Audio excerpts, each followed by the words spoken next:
In this video, I'm going over my PCT food pack, my first one. This is all stuff that I got at Walmart. I'm not gonna have a Walmart until Tulalami Meadows, which is around 500 miles from the start. I wanna give you a good idea of how to think about food packing so that if this is your first through hike, you don't do what most people do. They pack a incredible amount of food. So you want to be able to calculate the amount of food that you're gonna need for your food pack. The way that you do that is you go on to Far Out, you look and see what is going to be the town that you're going to be resupplying in, which for me is Julian, which is about 77 miles away. Then what I do is I divide that by the average number of miles that I'm gonna be hiking per day. So that's 77 divided by 25, that's around 3. And then I multiply that by the number of calories that I know I want to eat per day. For me, that's around 3,000. I'm almost 200 pounds. I'm 6'1". 3,000 calories is enough for me. I know that you're gonna look online and they're gonna say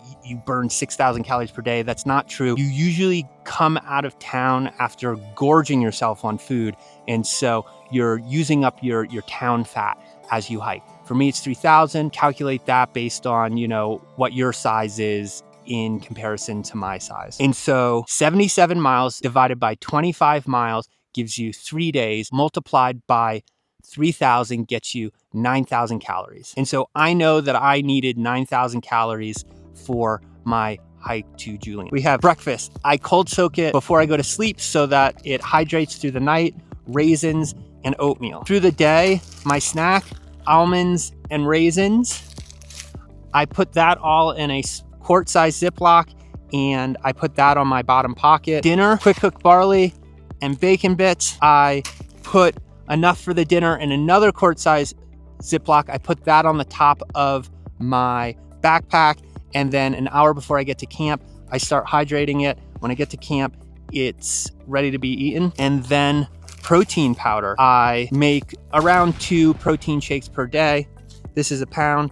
And then I put it all in my supermarket disposable food bag, except for the 2 small Ziplocs, which have my raisins and almonds for the day and my dinner portioned out. I put the raisins and almonds in my back pocket, and I put my dinner on the top of my backpack. And then some extra things is I ordered organic caffeine, 100 milligrams per pill. To take the non-organic synthetic stuff really wrecks me.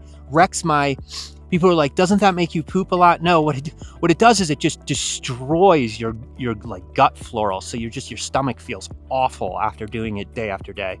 I know like Sam Sulik does it, but like don't do it. Get organic caffeine if you're gonna get caffeine, which is made from green coffee beans, I think, or green tea. To completely contradict myself, I brought 2 Celsiuses when I need black magic, as we would call it. My friend Encore and Toodles on the CDT had something called black magic, which I think was like aspirin or ibuprofen and caffeine, which is really bad for you. But I guess it makes you hike fast. I'm just going to use Celsius, and I only have 2. This is for like if I'm really wrecked. True lemon. It's just natural lemon flavor from lemon.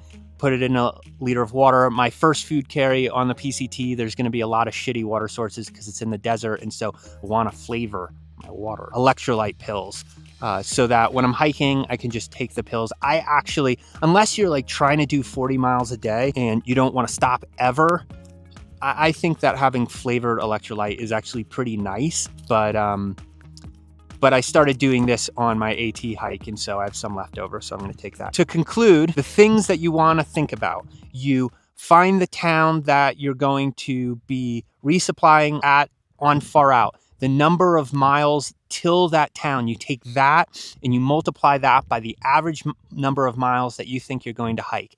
And then you multiply that by the number of calories that you're going to eat per day. Then you have the number of calories that you need for that food pack.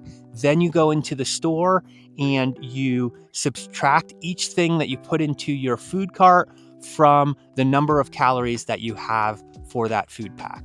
Something to pay attention to when you're in the store and you're buying food is you want to have balanced macronutrients. It's really hard to get protein on trail. So just think more about proteins and fats. You're going to put enough carbohydrates into your food pack. Something to motivate you to get fats and proteins is there are a lot more calories per ounce. So fat and protein is the ultralight way of eating. It's also the healthy way of eating. The thing that's going to destroy you on trail is not eating well. I'm going to be posting as much as I can while I'm on the PCT. This is my last video until the PCT.